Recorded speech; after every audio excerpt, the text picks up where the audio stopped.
Welcome back to Fran Opps Live. I am your host, Jared, CEO here of Fran Opps, and this is where we are a consultancy who helps people franchise their future with confidence and clarity. And that's why we do these Fran Opps Lives, is so you can make the wisest decision for your future.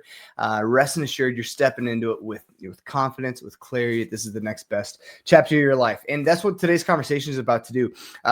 Is about as well. It's going to hit home for hopefully a lot of you. It's going to be jam-packed with value. We're tackling a tough subject today that doesn't really get talked about nearly enough. And this is what it is. It's why some franchise owners fail, and more importantly, how to avoid it.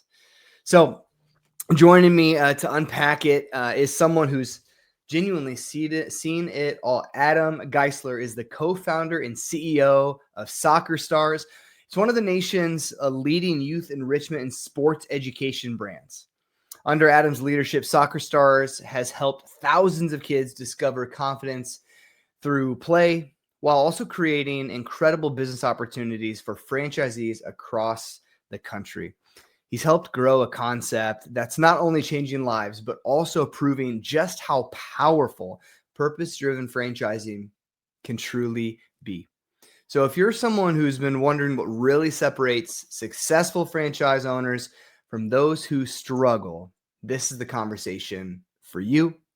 Let's get into it. Let's franchise your future. This is Fran Opps Live.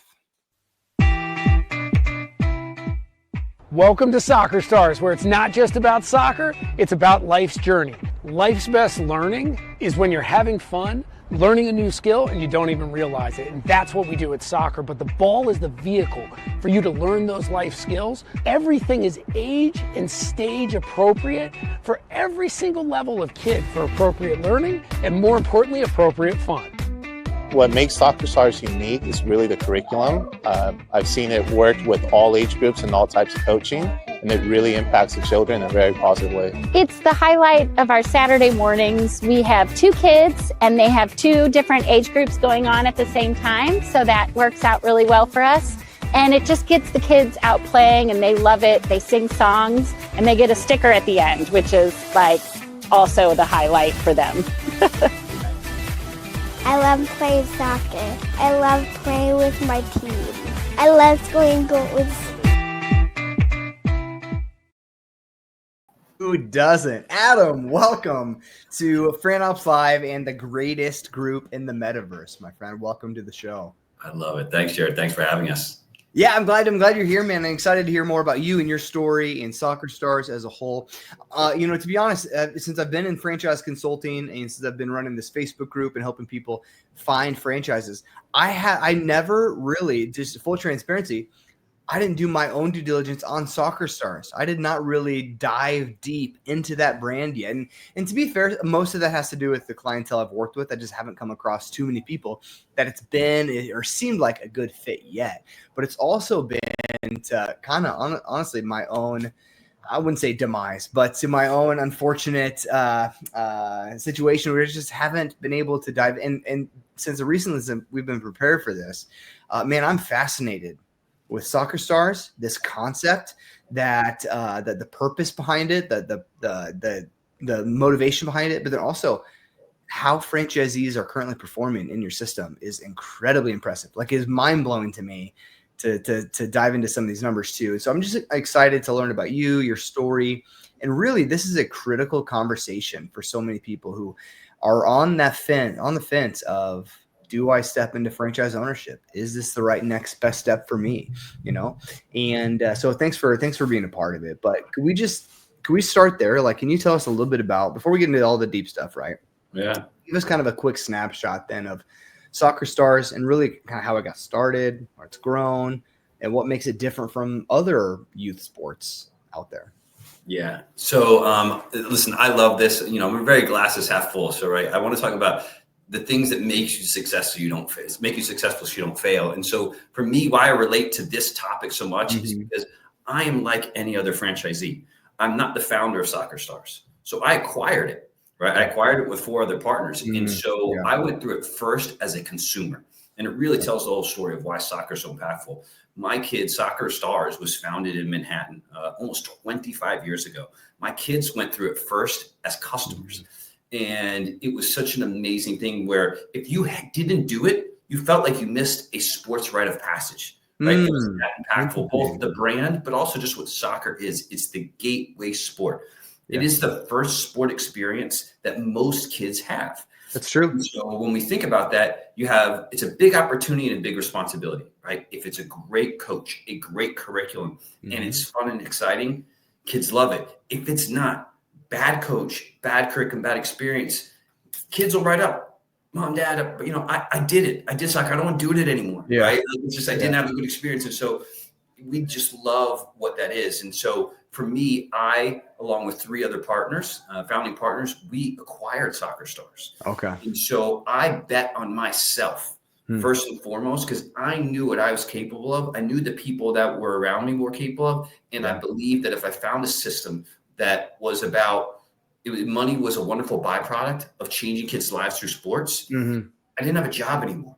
I had a mission. And so that's really what I was looking for in life. And so were my partners. So this thing is totally mission driven, and you can do well and do good. So that's what was really important for me for Soccer Stars in particular. Yeah. Educational sport classes, right? We run 30 minutes, 60 minutes. We bring the content to the consumer. So we'll go in preschools, elementary schools, parks, partnering with soccer clubs, a lot of diversity of revenue. Or we set up shop. You give us 1,500 square feet, give us grass, and we can run a class, right? Yeah. We need fields, pitches. We need to be within 15 minutes of the consumer. So it is a mobile business. So it's very low cost, asset light, very easy to scale, but it is a lot of classes, a lot of locations. And so that's what fundamentally the business is. Is it just a fall thing? Or like, how does that work? Excellent question. It is year round. We run fall. We run indoors in winters. We run in the spring. We run summer camps. We run clinics. We run birthday parties. We think of this as a content machine where soccer is such an entertaining piece in sport connectivity, or where soccer is a vehicle to connect with kids. We can run it anywhere. So we even do parents' night outs, right? If parents want to go out, we'll run soccer classes for 2 hours, and the kids can have fun while the kids are having fun with us. So then, is your clientele, are they paying like on a membership basis, or is it like per class, or like how does that work? Excellent question. So it's either seasons or sessions. So if we're running at a school, an after school or preschool, it tends to be more monthly recurring, and it's just the whole way through. If you're running at a park, it's called for fall, it can be a 10 to 12 week session. And so parents buy into it that way.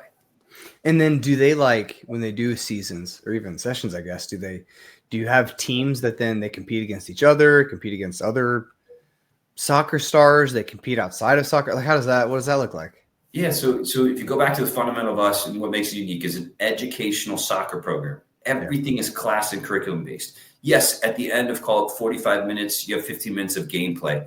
But the biggest thing is if you throw kids into the sport too early, you see the effect of magnet soccer, butterfly soccer, right? Everybody's just running around. They don't know what to do. Yeah. We want them to have fun, but we want to have fun while learning the fundamentals. So everything is really under this class structure, and it's ages and stages. So a kid that's with us from 2 to 2.5, 2 to 2.5, and 2.5 to 3, that curriculum is progressive and building on top of each other. Yeah. So the kids are learning just like in a Montessori approach. They're getting that educational experience. Yeah, that makes sense. So almost like as if someone might hire a personal trainer, but like this is large groups and on a much more glorified level with a whole lot more content like designed for. Okay, I like it. That makes total sense. Now, Adam, you've been around franchising for a long time, and you've seen hundreds of franchise owners in action, right? So from your perspective, then, what separates some of the best franchise owners from the rest? So it really is about the person. Right. Somebody who first comes to us and says, I'm passionate about soccer, or I'm passionate about impacting kids through my community through soccer. Yeah. And by the way, I do want to create wealth for myself. They don't want to just replace a job. They want to create wealth for themselves. Yeah. Those are the people that are driven and motivated and do really well. The person that tends to buy themselves a job, or says this system is great, and expects the system to drive success for them, it doesn't work, right? You've got to go and have an account say, I'm not interested, right? Or I am interested, or I don't have budget, and kind of navigate your way through around. You have to have somebody where, it might take you 6 months to get into this specific location. And that person's going to go back every month and have a conversation, try to figure out how they break through that wall or climb that wall if it's too high. Yeah. And so just really having that personal driven motivation is what makes a very successful franchisee. The other piece is we need in our business, we call them communitarians, right? It's somebody who's in the community, wants to be in the community, and wants to have a conversation like Adam and Jared are having, right? Yeah. If you are a keyboard warrior, or you pick up the phone, you can send an email, but you're afraid to go knock on a door and go make a connection with somebody, you will struggle in this business. Because it's not about that it's door-to-door sales. It's about it's a human connection business, no different than the classes we teach. So you need somebody who isn't afraid to do that. And as long as they can be personal enough and have a good conversation, connect with somebody, we can teach them the soft skills, kind of how to navigate and, to build programs with those partners. But we can't force you to get out of bed and do it. You got to be motivated to do it on your own. Yeah. Right. It's so good. Like someone that's desiring a partnership, and whether it's 50-50, 60-40, 70-30, like there's got to be a quite a bit of buy-in from both sides, the franchise system, but for sure the majority of it's got to come from the buy-in of the owner. Like you are the one as the potential owner investing into this business, therefore it's your business. Don't treat it like you're buying into some pyramid scheme that's projecting some passive income. Like it's your business. It's so invest into it as if it's your baby, because it is. Yeah. And if you stay right there, like, we always like to say, and listen, there are some amazing franchisors out there that do provide passive income, but for us, we always say this is active income, right? Yeah. We want you to drive the income. We want you, one of our really great franchisees out in Texas, he was out at the supermarket and somebody recognized him. He doesn't coach too many classes, but just enough. And somebody recognized him as Coach Pizza. Like that was it, right? He was done. Like, he's like, this is the greatest thing that I do in life, because just to have kids recognize me for what I do and the positive impact that I had on them is phenomenal. And one of the things that people can often get afraid of is the S word of sales, right? Yeah, right. What is sales? I've never done sales in my life, and they're afraid of it. And the reality is, sales in this business it's fun and it's exciting. And if they say to you, well, can I outsource sales? Well, if sales is ultimately what is the revenue driver to this business, once you get sales, you need coaches, curriculum, all those things, but you've got to go get accounts. If you want to hire somebody else to do it, you're putting your investment in somebody else's hands when it's your capital, right? Your active income. Right. So that's a really important part that we'll actually either talk people in or out. They'll go through some of our sales training and say, you know what, this just isn't for me. Or they'll go through it and say, you know what, I took your feedback. I can do this. I understand it now, and I'm willing to learn. And those are the people that we can train. Okay. So even right there, you're already starting to hit at some things that like separate those that succeed from the franchise owners who fail. And even like the concept of sales, that's a big deal. That's a big one. Because I'll work with people all the time that come to me and they'll say, hey, I'm not a salesperson. I don't want to be in sales. I don't like it. I'm like, then you're not going to be a business owner. Like I can't think of a business where there's not some component of sales. I think the problem is, maybe you can speak into this, Adam. I think the problem is how they're viewing that word sales. Most people bring to it this connotation. It's a loaded term. This connotation that it is relative to they think of used car salesmen. It kind of gives you, as people say nowadays, that ick, right? And that's their view of what sales is, rather than, hey, if you have created and you're providing genuinely something of value, like, are you willing to do that completely for free? Right. If not, then there's going to be some component of like, there's going to be a monetary transaction there. That's what sales is like, can you create and provide genuinely a value of something that is adding that value to someone's life? There's going to be a monetary transaction there with it. It's really what it comes down to. Totally agree. It's funny because when we go through sales training, we actually have this slide of like, don't sell like this, Rob, sell like really having this connection. And it's funny where my partner in the business, he tends to do a lot of our sales training. He said, don't sell like a used car salesman. And just the way we're in life, one of the franchisees was a used car salesman. He said, well, what's wrong with used car salesmen? You gotta be aware of it. There's been a lot wrong with them. but it's a really good learning experience for us to say, listen, the first thing we do when we go through somebody, take them through, call it mock sales training. We look at the person, and if they come in and they're sitting there like this, I said, what's the matter with you? Just smile. 50% of it is if you smile and you get that reaction on the other end of the line, you already have made a human connection. So you're right. You have to kind of break down for us. Sales, yes, it's a function, but how you sell and what is in this business, it's a relationship. And if you're comfortable with that, you're going to be great. Yeah.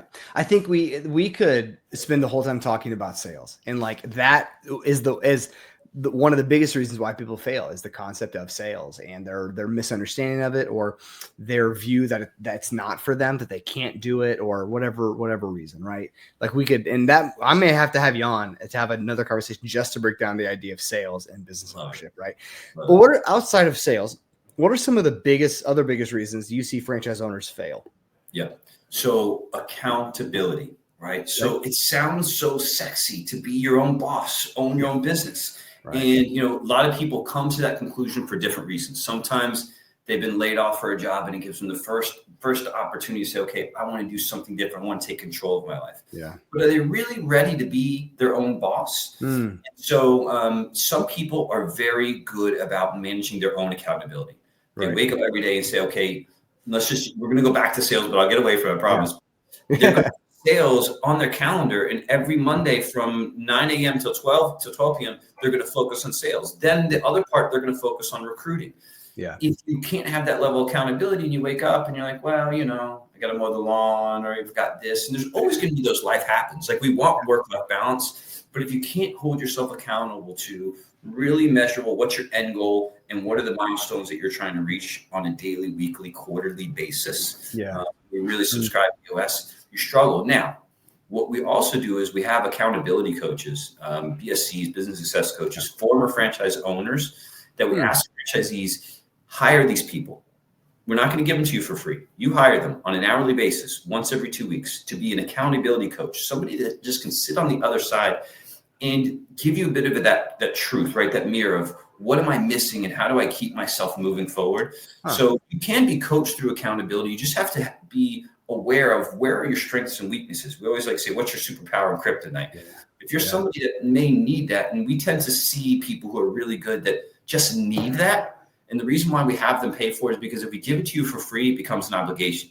If you pay for it, it's an opportunity, right? It's your money. Yeah. And so that's that accountability piece. It's such a difference maker if you look at those people that are really successful. Yeah, no, that makes sense. And it's like, yeah, because there's a lot of people who think they have this dream that it's like, it's awesome to be your own boss, but very few people who have never been in ownership, have the ability or the discipline to become their own boss. Like, you're not going to have even your accountability coach that you guys have in your system. Like, I'm going to guess they're not going to call the franchisee at, 8 in the morning and be like, get up. What are you doing? Like, like they're not going to be like, hey, it's 2 in the afternoon. Get out in your community, like go knock on some doors, go make business happen, whatever it might be. So it's still at the end of the day comes down to you as an owner with the discipline to do it. And I think everyone thinks like, if I get an ownership, I'll do it. I'm going to grind every single day. And it's like, you very well may for like the first 3 months. Yeah. What about month 12 where the first year hasn't gone how you thought it would? And it's starting to become a slug a little bit, and you still haven't quite turned that corner. Like, what do?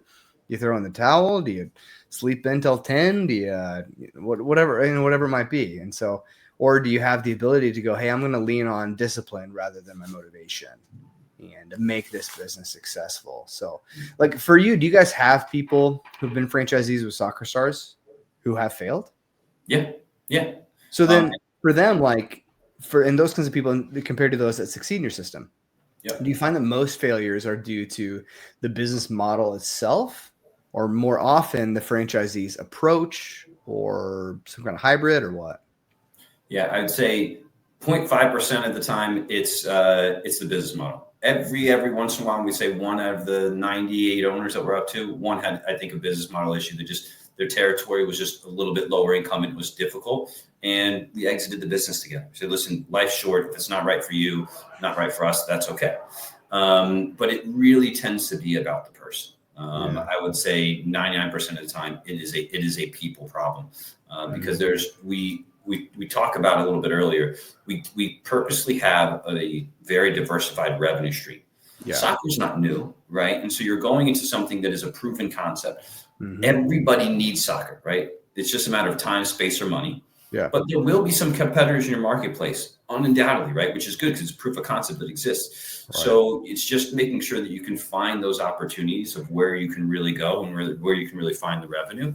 I'd say the people that tend to be on that failure side, there's a couple things that you see trends in, and you see it all the time. Somebody who has lost their job, trying to find this new job, and is in this race to replace income. There is no shortcut to success. There's no shortcut to money, right? You've got to invest capital. You got to invest time. Mm-hmm. And in our business, it is a slow growth. There is no hockey stick. We've had a couple franchisees that have had it, but for the most part, we want that compounded growth effect. Yeah. So you've got to be able to set yourself up as a new franchisee to know that it might take me 1, 2, or 3 years to get to what I want to get to replace my net income, and have that base. If you lost your job and you got 6 months and you want to raise to replace income, most of the time it just doesn't work because it's too much stress on you and we tell a lot of franchisees, this is going to be a real challenge. If you have a partner or some other source of income and you have the time to do this right, mm-hmm. then you'll focus on building strategically versus fast, and really frustrating yourself. Yeah, you start getting that commission breath, we like to say, and start pushing business that is not healthy for the overall longevity of your business. So yeah, that's so good. So keep on that a little bit too. So the flip side of this, right, is those that do succeed. So what are some of the habits and other practices that you see most successful franchisees consistently demonstrate? Yeah, I mean, listen, the great ones, we have a leaderboard that goes out every week. They want to be at the top of that leaderboard. When they're not, we'll get a phone call. Listen, my revenue's in there. Why aren't I there this week? Or it'll just be, it goes on their wall. They say, I want to be on the leaderboard. What do I got to do this week to get there? Those are your top 5, top 10 franchisees consistently because they just want to grow. And listen, some of the opportunities. We have a really great franchisee at Houston, and I love his quote, to get into school districts, sometimes it might take you 3 to 6 months to become an approved vendor. And even after that, it might take you another 3 to 6 months to be able to sell. It could take a while. And his response to me on that is, Adam, I love it because the higher the wall, the harder to climb, right? Nobody else is going to do it. Once I get over that wall, I'm going to have this business for a long time. So there's people that can really play that long game and just be consistent. Those are the people that just win in our business. And there really is no failure in our business for all intents and purposes. If you've impacted kids, you're running classes, you're really running this business, you have a good reward. It may not be right for you. And if that's the case, listen, we spend the time with the people that it isn't right for as much as it is, because if it's not right for you, Jared, after a year, we're coming to you and say, listen, is this working for you? If it's not, we've got a lot of other owners. Somebody else can buy you out, or we can go put it on the market, or we'll find something else. But life is short. Mm-hmm. It's got to work for you. And if it doesn't, it's okay. And there's a lot of resale opportunities, a lot of other things. But that's the benefit of kind of this low cost, low investment. The reward is impacting kids positively through soccer. But the downside, listen, there's always downside. But how big is it? Yeah, right. Well, can you talk about that? What's the investment look like for at least a single territory for Soccer Stars? Yep, single territory is 49.5. You get a population of almost 400,000. We intentionally have a really large population because we want you to have a lot of what we call qualified locations, elementary schools, private schools, preschools. So you have a lot of diversity of revenue to be able to go after. After that, you're also buying some equipment. You're investing a little bit in marketing, but your all in is about $75K. So pretty low cost. Yeah. And no fixed expenses, right? Outside of buying your initial equipment, your fixed expenses are your coach pay, right? Or your coach pay. So it's really all good. It's all variable with the business. Yeah, that's like a 70, 80,000. That's like a new minivan nowadays. And this kind of investment, you get a lot more return on it ideally. So the risk versus reward It seems like a no-brainer, but and you mentioned after 12 months or so, you talk to someone who's not working. It's like, hey, it's not a good fit. Most franchisees fail or close down. Those that fail, most of them fail within that first like 18-month window, right? And somewhere between that 3 and 18-month window. So for you guys, how do you coach new franchisees through those first few critical months after a launch when the excitement and can start to kind of give way to reality? Yeah. So we keep it really simple. First 100 days, first 100 kids. That's all we want. Focus on kids, not money, because kids will equal money. 100 kids, 100 days. And what will happen is you'll have a kid who's happy, a kid who's upset, a coach who you hired that quit on you a week later. Yep. You'll have a director that loves you, a director that said, oh, you know what, this isn't right for me, or your coach didn't show up on time. You'll have gone through everything and understand what you've gotten yourself into, right? Yeah. And we have a very intentional playbook of the channel strategies that we start with, how we build them out, concentric circles within your zip codes. So we call it our big build. It's a very intentional playbook. And we tell every franchisee that comes in, you invested in us in this, follow the playbook. Don't do anything different. Read the instruction manual, go the whole way through. After 3 to 6 months, then you'll start to see how you make it your own.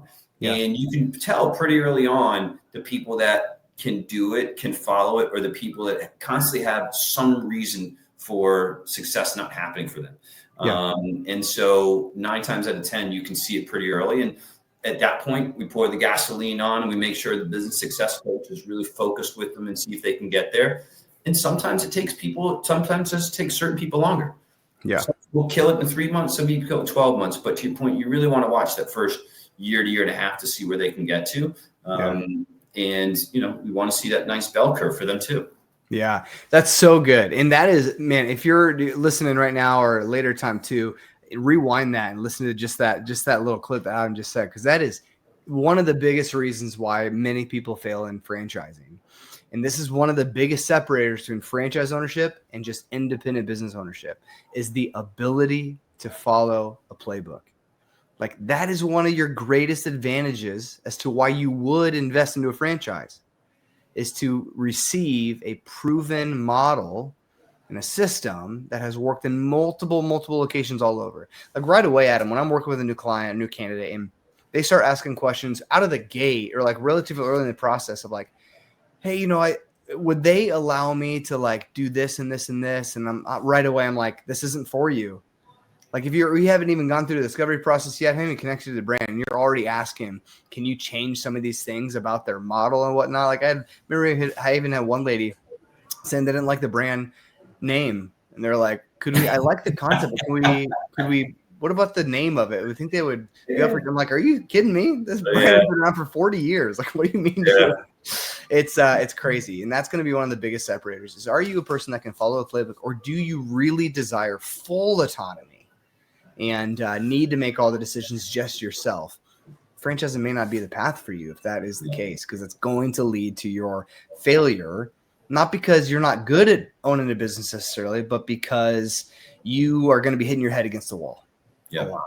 And it's going to be a struggle for you the whole time. So, Adam, I want to be mindful of your time and everyone else's time too, but I know there's still so much that we could unpack as well. What else do you want to share about either soccer stars or youth athletes or really anything as far as just for our audience to listen in, what they need to know about you guys and what you do? And listen, I think one thing that is really important, and not all franchisors will focus on it as much, but you can't do enough diligence and validation, right? Legally, you can talk to any one of our franchisees, right? And we beyond encourage it, because we will tell you the things that we certainly know and we definitely want you to hear. But if it's not good enough coming out of the franchisee's mouth, the franchisees can't validate for you. By the way, they're going to tell you as real as this, the goods, the bads, the uglies, the whole thing. Talk to as many as humanly possible. You can't talk to enough. And figure out, when is it somebody who, listen, I heard everything they said, but I know me, and so I'm not worried about those things. Or, oh, those are really good points. They make me think about something differently. Talk to as many franchisees as possible. I think it's really important. Don't take just our word for it. Take our franchisees' word for it. We should only be good as their validation. I think that's really important. And I think you should be investing in the management team. I will put myself, my partners up against anybody in our space. And listen, there are some great people in our space, but they're people that don't live up to us. We are as good, if not better, than anybody else in our space. So you're investing in the management team too, their vision, their leadership. Do I get you excited? My partners get you excited. Does our president, who's got this amazing, just infectious way about him, does he get you excited? Great. If I'm sitting here and I'm like, okay, sell me. Why do you deserve to be in this franchise? Right. I don't know. It doesn't feel good. Yeah. Right. Yeah. That's so good. And that's spot on, because like it's, do you want, is it a brand or a company leadership that you can relate to? You share a kindred spirit along passion side. Can you share a beer with them, or like kick a soccer ball with them, like whatever it might be? And can you see yourself doing it? Like, it doesn't have to be like finding the right franchise and going through the discovery process.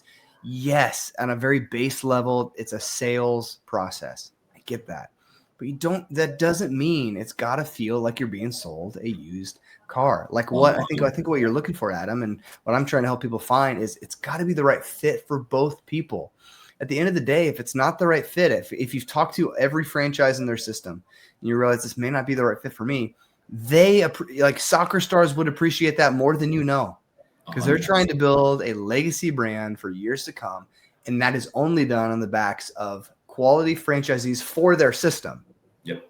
It's got to be the right partnership in order to get married. Otherwise, stay friends. It's not worth the headache for both parties. So, but and to do that, if you are genuinely intrigued watching this now or later time too, even if you're like 12 months from now watching this later on YouTube or something, like, and you're like, I want to learn more and see whether it's Soccer Stars or another brand or whatever it might be. I want to see what I qualify for. If I qualify for this, I want to learn territory availability. All you need to do right now is to type stars in the comments. So either put it down below right here in the Facebook group, put it in the comments down below, whatever platform this might be on, but type in stars and we'll reach out and begin a conversation with you. Because Soccer Stars, it's about the kids becoming stars, right? But really the true stars are the franchise owners. We all know it. So if you're ready to become the next star with Soccer Stars, do that. Type stars in the comments. We'll get a conversation going. Doesn't mean you're not raising your hand saying, I'm signing today. Not at all. Several steps to go yet before we figure that out. You're just raising your hand going, hey, tell me more. Until then, man, Adam, I can't appreciate you enough and sharing of your time, your wisdom, your energy, your passion. I love it. Makes such a good conversation, such high quality. I need to have you on because we got a lot to unpack yet, especially around the concept of sales and how we need to have a mindset shift around that, especially if we're going to be business owners. So genuinely, thanks for being a part of this, my friend. Thanks. I really appreciate it. It was exciting. It was great. All right, everyone. We'll see you later. Have a good one. Bye. Thank you. Really, it was more of a pilot program for us to see if it was going to work out. And honestly, we're probably 2 weeks in, and the communication, the opportunities that the kids are getting instantly is already making a big difference. I want to make sure that the kids are getting exposed to soccer as much as possible. A lot of our kids, they're really big in soccer. So having Soccer Stars come in gave them that opportunity to be part of a team, get exposed to what real teamwork looks like, the accountability of having an actual league here. So now it's not just, it's a sport, it's more of how can we use this to create great student athletes. I just love having a good foundation or trying to build a good foundational piece for the kids. Not just in soccer if they like it, but also just in life. They're growing up, using just simple things like their balance, hopping, interacting with other kids, taking directions. All that is just a good foundation that we try to provide for the kids. And when you see that smile on their face where something actually happens, they score a goal, they complete a certain task by themselves, it's great to see. Come join us at Soccer Stars, where we have fun, we're learning the fundamentals. This is why I teach Super Soccer Stars. We love teaching the fundamentals. I love learning the fundamentals.